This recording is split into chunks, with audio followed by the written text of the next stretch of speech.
नमस्कार, हरियाणा वॉइस में बहुत स्वागत है आपका। मैं हूं आपके साथ प्रियंका मिश्रा। बुलेटिन की करेंगे शुरुआत। हरियाणा के मुख्यमंत्री मनोहर लाल सोमवार को फरीदाबाद पहुंचे, जहां उन्होंने लोक संपर्क एवं कष्ट निवारण समिति की बैठक की अध्यक्षता की। इस दौरान बैठक से पहले मुख्यमंत्री रंजीत कुमार को 1 लाख का चेक भी सौंपा। आपको बता दें कि अपनी शारीरिक परिस्थितियों को बताते हुए रंजीत कुमार ने सरकार से मदद की गुहार लगाई थी। वहीं इस दौरान कैबिनेट मंत्री मूलचंद शर्मा समेत तमाम विधायक भी बैठक में मौजूद रहे।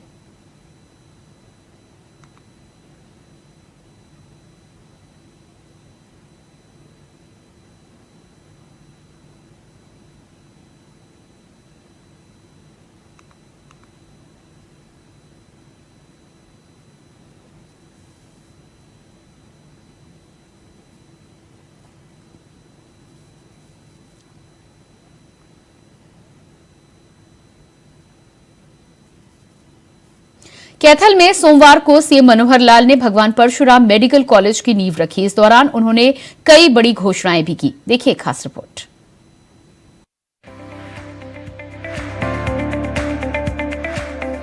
हरियाणा के सीएम मनोहर लाल ने सोमवार को कैथल के गांव सापनखेड़ी में भगवान परशुराम मेडिकल कॉलेज की आधारशिला रखी और भूमि पूजन किया। इस दौरान मुख्यमंत्री ने ऐलान किया कि 21 और 22 अक्टूबर को होने वाली सीईटी ग्रुप डी की परीक्षा में अभ्यर्थियों को हरियाणा रोडवेज में फ्री यात्रा की सुविधा मिलेगी। तो ग्रुप डी की अभी 21 और 22 तारीख को परीक्षा होनी है, तो हमने रोडवेज के हमारा जो ट्रांसपोर्ट विभाग है उनको ये निर्देश दे दिया है कि उनको सबको आने जाने का जो किराया है वो मुफ्त होगा, उसमें कोई किराया नहीं लगेगा। उनका जो कार्ड है, जो उनको एक एडमिट कार्ड मिलता है, उसी के ऊपर ये प्रिंट करके दे देंगे और जिस दिन उसको परीक्षा देने जाना है उस डेट के आने और जाने का उसका कोई किराया ये नहीं लगेगा। ये जानकारी आपको। वहीं इस दौरान सीएम मनोहर लाल ने नवरात्रि की भी सभी को बधाई दी। साथ ही उन्होंने भगवान परशुराम के बारे में भी जनता से बातचीत की। सबसे पहले तो आज शारदीय नवरात्रों का आप लोगों को बहुत बहुत बधाई और शुभकामना देता हूं। नवरात्रों के अवसर पर ही इस प्रकार का शुभ कार्य अपने आप में एक सफलता का प्रतीक, एक जीवन में आगे बढ़ने का एक पग इस प्रकार से माना जाता है। भगवान परशुराम जी के नाम से ये जो मेडिकल कॉलेज है इसका शिलान्यास कर रहे हैं। इस प्रकार से एक एक कदम आगे बढ़ते हुए हरियाणा में विकास के नाते आप लोग देख रहे हैं, लगातार 9 वर्षों से हम लोग जो काम कर रहे हैं। संयोग ऐसा है कि इस मेडिकल कॉलेज के नामकरण को मैंने अभी कुछ दिन पहले ही इसकी घोषणा की थी। 11 दिसंबर 2022 को करनाल के अंदर जब हमने भगवान परशुराम जी के नाम से कुंभ का एक कार्यक्रम किया था, उस समय कुछ घोषणाएं हुई थी। बहुत से हमारे समाज के ऐसे लोगों को तो इतना भरोसा भी नहीं था कि इस प्रकार के एक बड़े प्रोजेक्ट का नाम हम भगवान परशुराम जी के नाम पर रखेंगे। समाज में प्रसन्नता की लहर थी और आज हमने उसको मूर्त रूप दे करके उसको सफल किया है। भगवान परशुराम जी भक्ति और शक्ति के प्रतीक रहे हैं। ये संगम किसी किसी महापुरुष में मिलता है कि जो समाज में चेतना जागरण करते हुए भक्ति भाव से भी लोगों को आगे बढ़ाते हैं और आवश्यकता पड़ने पर असुरों का नाश करने के लिए और हथियार भी उठाते हैं। तो भक्ति और शक्ति के संगम के प्रतीक भगवान परशुराम जी के नाम को आगे बढ़ाते हुए ये जो प्रोजेक्ट है, इसमें विशेष तौर पर समाज के उन लोगों को जिनकी आस्था श्रद्धा भगवान परशुराम जी में है, उनको विशेष बधाई और शुभकामना देता हूं। आपको बता दें कि 977 करोड़ की लागत से इस मेडिकल कॉलेज का निर्माण किया जाएगा। इस मेडिकल कॉलेज का निर्माण कोलकाता की कंपनी की तरफ से करवाया जाना है। 977 में से अब तक 600 करोड़ रुपए के टेंडर भी लग चुके हैं और इसका वर्क ऑर्डर जारी हो चुका है। शिलान्यास के कार्यक्रम को संबोधित करते हुए मुख्यमंत्री मनोहर लाल ने कहा कि हमें अपने स्वास्थ्य का ध्यान रखने की जरूरत है। इसके तहत पूरे प्रदेश में हर जिले में सरकार के द्वारा मेडिकल कॉलेज बनवाए जाएंगे। कैथल के बाद अब फतेहाबाद और सिरसा में जल्द ही मेडिकल कॉलेजों का शिलान्यास किया जाएगा। वहीं चरखी दादरी और महेंद्रगढ़ में भी मेडिकल कॉलेज बनाने पर विचार किया जा रहा है। सीएम ने कहा कि हमारी सरकार आई तब 2014 में प्रदेश में 6 मेडिकल कॉलेज थे, लेकिन आज प्रदेश में मेडिकल कॉलेजों की संख्या 15 है। उस समय एमबीबीएस की 700 सीटें थी, अब 2185 हो गई हैं और हरियाणा में आगे कुल 21 मेडिकल कॉलेज होंगे, जिसमें सीटें 3000 हो जाएंगी। बीजेपी सरकार ने बिना भेदभाव के हर क्षेत्र में विकास किया है।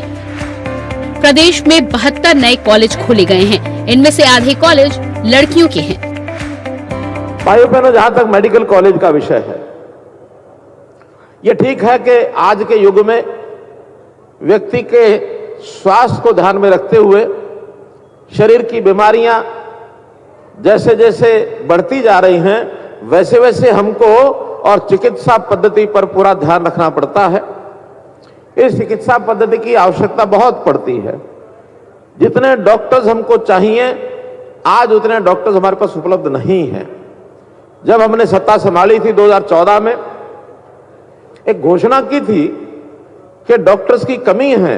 केवल 700 मेडिकल कॉलेज में एमबीबीएस की सीटों का दाखिला होता था। हमने एक एक करके बढ़ाना शुरू किया। उस समय 6 मेडिकल कॉलेज थे और आज आप लोगों की शुभकामनाओं से आज प्रदेश में 15 मेडिकल कॉलेज चल रहे हैं। उस समय 700 सीटें थी, आज 2185 सीटों के ऊपर और एडमिशन होता है। 3 गुना सीटें बढ़ गई हैं और हम यहीं नहीं रुके हुए। जैसे आज अपना ये मेडिकल कॉलेज का शिलान्यास हुआ है, 1 महीना पहले यमुनानगर में भी शिलान्यास करके आया था मैं। अभी फतेहाबाद का शिलान्यास होना शेष है, अभी सिरसा का शिलान्यास होना शेष है, अभी चरखी दादरी पलवल यहां भी हमने घोषणा कर रखी है मेडिकल कॉलेज की। इस प्रकार से 8 नए मेडिकल कॉलेज वो भी पाइपलाइन में हैं। बहरहाल प्रदेश की स्वास्थ्य सेवाओं को पटरी पर लाने के लिए केंद्र की मोदी और हरियाणा की मनोहर लाल सरकार तेजी से काम कर रही है, जिसका असर धरातल पर देखने को मिल रहा है। धरातल पर जहां मेडिकल कॉलेजों में इजाफा हो रहा है, तो वहीं एमबीबीएस की सीटें भी बढ़ाकर युवाओं को रोजगार देने का काम तो किया ही जा रहा है। साथ ही स्वास्थ्य सेवाओं को बेहतर करने की दिशा में भी कदम उठाया जा रहा। Bureau report, India voice.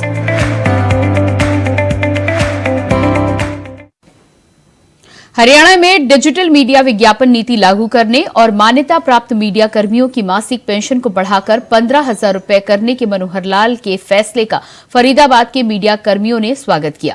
बता दें कि सीएम के इस फैसले का मीडिया कर्मियों ने आभार व्यक्त किया। दरअसल हरियाणा के मुख्यमंत्री मनोहर लाल मंगलवार 17 अक्टूबर को पत्रकारों के द्वारा आयोजित धन्यवाद समारोह में फरीदाबाद पहुंचे थे। इस दौरान मीडिया कर्मियों ने सीएम का स्वागत किया। साथ ही पत्रकारों ने सीएम से मुलाकात कर उनके हित में हरियाणा डिजिटल मीडिया विज्ञापन नीति 2023 मंजूर करने तथा मासिक पेंशन बढ़ाकर 15,000 रुपए करने के निर्णय पर प्रसन्नता व्यक्त की तथा सीएम का आभार जताया।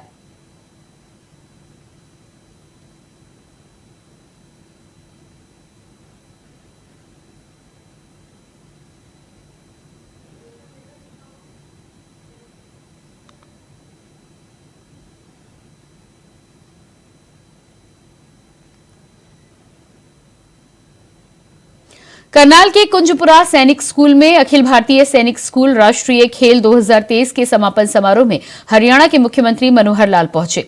इस दौरान सांस्कृतिक कार्यक्रम भी हुए। कर्ण नगरी करनाल में पहली बार अखिल भारतीय सैनिक स्कूल राष्ट्रीय खेल का आयोजन किया गया, जहां सैनिक स्कूल के विकास के लिए सीएम ने 10 करोड़ रुपए देने की घोषणा की। 11 से 17 अक्टूबर तक ये आयोजन कुंजपुरा के सैनिक स्कूल में हुआ, जिसमें देश भर के सैनिक स्कूलों से एथलेटिक्स समेत 5 खेलों में खिलाड़ियों ने दमखम दिखाया। ये वो खिलाड़ी हैं जो अपने अपने जोन स्तर पर हुए खेलों में पुरस्कार जीत चुके हैं। विदित हो कि देश भर में 33 सैनिक स्कूल हैं। प्रत्येक जोन में 4 स्कूलों में शामिल किया गया है। इस दौरान मेजबान स्कूल के प्रधानाचार्य कर्नल विजय राणा ने बताया कि मेजबानी सैनिक स्कूल सोसाइटी के तत्वाधान में की गई। प्रधानमंत्री नरेंद्र मोदी ने अपने विजन में देश के युवाओं से खेलों को अपने जीवन में केंद्रीय स्थान देने का आग्रह किया। इसी संदर्भ में अखिल भारतीय सैनिक स्कूल राष्ट्रीय खेलों की मेजबानी एक ही स्थान पर कर रहे हैं। अंतिम दिन विजेताओं को सीएम ने सम्मानित किया। तो वहीं प्रधानाचार्य कर्नल विजय राणा ने बताया कि एथलेटिक्स के अलावा बास्केटबॉल, वॉलीबॉल और हॉकी के मुकाबले हुए। इनमें से 650 से ज्यादा खिलाड़ियों ने हिस्सा लिया।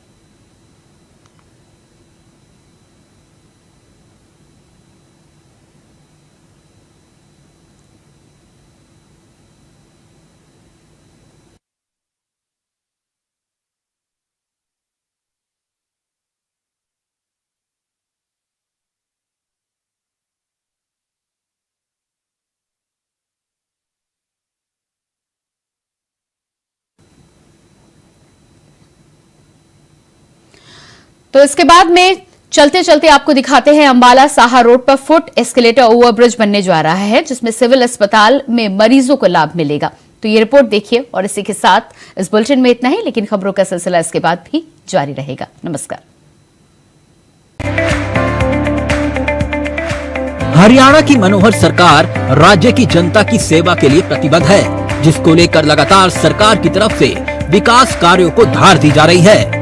अब इसी कड़ी में मनोहर सरकार अंबाला साहा रोड पर फुट एक्सेलेटर ओवरब्रिज बनाने जा रही है, जिससे सिविल अस्पताल आने जाने वाले लोगों को सुविधा मिलेगी। आपको बता दें कि ये ओवरब्रिज का निर्माण 2 करोड़ की लागत से होगा और शायद हरियाणा के किसी रोड पर लगने वाला ये पहला एस्केलेटर ओवरब्रिज होगा, जिसका शिलान्यास हरियाणा के स्वास्थ्य एवं गृह मंत्री अनिल विज ने किया। इस दौरान गृह मंत्री अनिल विज ने कार्यक्रम को संबोधित करते हुए कहा कि सिविल अस्पताल में रोजाना 3000 से ज्यादा की ओपीडी है और अंबाला साहा रोड पर बढ़ते हुए ट्रैफिक को देखते हुए इस फुट ओवरब्रिज को मंजूरी दी गई है, जिसका विधिवत पूजा अर्चना के साथ ही शिलान्यास किया गया है। लोग बिना रोड पर जाए हिल रोड से सीधा पुल पर चढ़कर सिविल अस्पताल आ जा सकेंगे। पुल पर चढ़ने के लिए यहाँ फुट एक्सेलेटर लगेंगे और अस्पताल आने जाने वाले लोगों को इसका लाभ मिलेगा। फुट एक्सेलेटर लगाने के लिए 6 महीने का वक्त लगता है, लेकिन हाईवे अथॉरिटी अधिकारियों से यहाँ दिन रात काम करते हुए परियोजना को 3 महीने में पूरा करने के लिए कहा गया है। ये काम पूरा होने पर सिविल अस्पताल के सामने कट को बंद कर दिया जाएगा। अब इसके साथ क्योंकि ट्रैफिक काफी तेज हो गया, हालांकि हमने ट्रैफिक लाइट्स भी लगाई हैं, कुछ कट मैंने और एग्जामिन किए हैं, उन पर भी ट्रैफिक लाइट्स लगाएंगे। मैंने ईओ साहब को कहा है कि जो और भी कोई कट है उसके ऊपर ट्रैफिक लाइट्स लगाएं। सबसे बड़ी मुश्किल सिविल अस्पताल के सामने जो कट है इसकी मुश्किल है। एक तो हिल रोड गलत मुड़ती है, एक्सीडेंट होने का खतरा है, और फिर लगभग 3000 की ओपीडी है अस्पताल में। अगर एवरेज 5 आदमी भी एक आदमी के साथ है तो अंदाजा लगाओ कि कितने लोग रोजाना यहाँ आते हैं, सड़क पर पार करते हैं। मेरा हर वक्त दिल दुख करता रहता है कि अस्पताल के सामने कोई दुर्घटना ना हो। तो हमने तय किया कि अस्पताल के सामने में जो सड़क में कट है उसको हम बंद करेंगे। जिसने अस्पताल में आना है वो अगले चौक से घूमकर आएगा, उससे अंदर आएगा वो चौक से। यहां से आना खतरे से खाली नहीं है। मैंने पीडी बंसल बहुत अच्छे हैं NH1 के, इनसे कहा कि हमें एक एस्केलेटर बना दें, फुट ओवरब्रिज नहीं, क्योंकि पुल के ऊपर तो सीढ़ियां चढ़नी पड़ती हैं, बीमार बुजुर्ग के लिए कठिन होता है। ये एस्केलेटर है कि पैर रखा और पुल के ऊपर, पैर रखा और पुल से नीचे, एस्केलेटर लगा के दे रहे हैं। और मैं समझता हूँ शायद हरियाणा का किसी सड़क पर लगने वाला ये पहला एस्केलेटर है। फुटओवर ब्रिज तो रोड है, ये फुटओवर ब्रिज नहीं है, एस्केलेटर है। हिल रोड से आदमी ऊपर चढ़ेगा, सड़क पार करके सीधा अंदर, वहां से जो कोई बाहर की सवारी वो जाना होगा उसका भी इंतजाम करेंगे। और ये 2 करोड़ रुपए में बनेगा, 2 करोड़ रुपया इसके ऊपर लगेगा। और मैं बंसल जी से प्रार्थना करूंगा कि इसकी अर्जेंसी को देखते हुए इसका डे एंड नाइट काम चलाएं। और वैसे टेंडर में शर्त तो 6 महीने की है, पर मेरी शर्त हमेशा आधे टाइम में काम पूरा करने की होती है। 3 महीने में आपने इसको पूरा कर देना है। जैसे आज हमने भूमि पूजन किया है, 3 महीने के बाद इसको चलाएंगे। क्योंकि इस दौरान अनिल विज ने पूर्ववर्ती सरकार पर जोरदार हमला भी बोला। उन्होंने कहा कि पूर्व में अंबाला साहब मार्ग को मंजूरी करवाने के झूठे होर्डिंग्स लगवाकर लोगों को मूर्ख बनाकर वाहवाही लूटने की कोशिश की गई। अंबाला साहब मार्ग को मंजूरी दिलवाने के झूठे होर्डिंग्स लगवाकर लोगों को भ्रमित किया गया। वास्तविकता ये है कि जब बीजेपी सत्ता में आई तो इस परियोजना से जुड़ी लंबित फाइलों को जल्दी से पूरा किया गया और सबसे पहले अंबाला साहब मार्ग को राष्ट्रीय राजमार्ग घोषित करवाया गया। आप सब जानते हैं कि पूर्व में किस प्रकार अंबाला की जनता को मूर्ख बनाने की कोशिश की गई। ये जो अंबाला साहब रोड है, इसको होर्डिंगों से भर दिया था कि ये मंजूर हो गई। लेकिन जब हमारी सरकार आई, हमने देखा तो इसकी फाइलों में कागज तक नहीं था। मैंने इसको राष्ट्रीय राजमार्ग घोषित करवाया और नितिन गडकरी जी के पास खुद बार बार जाकर मैंने ये सड़क मंजूर करवाई। अब रेलवे स्टेशन से लेके साहा तक ये सड़क पूरी तरह चौड़ी हो गई है, लाइटें लगी हुई हैं वहां तक। और अब तो पीडी साहब ने तिरंगा लाइटें भी लगा दी इसके ऊपर। और लगता है कि हम भी किसी अच्छे शहर में जी रहे हैं। वहीं अनिल विज ने कहा कि अंबाला छावनी में 110.30 करोड़ की लागत से 277 सड़कें बन रही हैं, जिसका कार्य शुरू हो चुका है। अंबाला के इतिहास में इतनी सड़कें कभी नहीं बनी। ये कार्य पहले ही मंजूर हो चुके हैं। उन्होंने विपक्षी दलों पर कटाक्ष करते हुए कहा, कुछ मुर्गे दिन चढ़ने के साथ ही बांग देना शुरू कर देते हैं और सोचते हैं कि दिन उनके बांग देने से ही चढ़ता है, मगर जनता को मूर्ख नहीं बनाया जा सकता। इसके साथ ही मार्केटिंग बोर्ड द्वारा भी अलग से सड़कें बनाई जा रही हैं। बहरहाल राज्य को विकास के मार्ग पर लेकर जाने के लिए सीएम मनोहर लाल ने हर एक कोशिश की है। राज्य के मुखिया के साथ उनका हर एक मंत्री और सिपाही जी जान से विकास के लिए लगा हुआ है। Bureau report, India voice.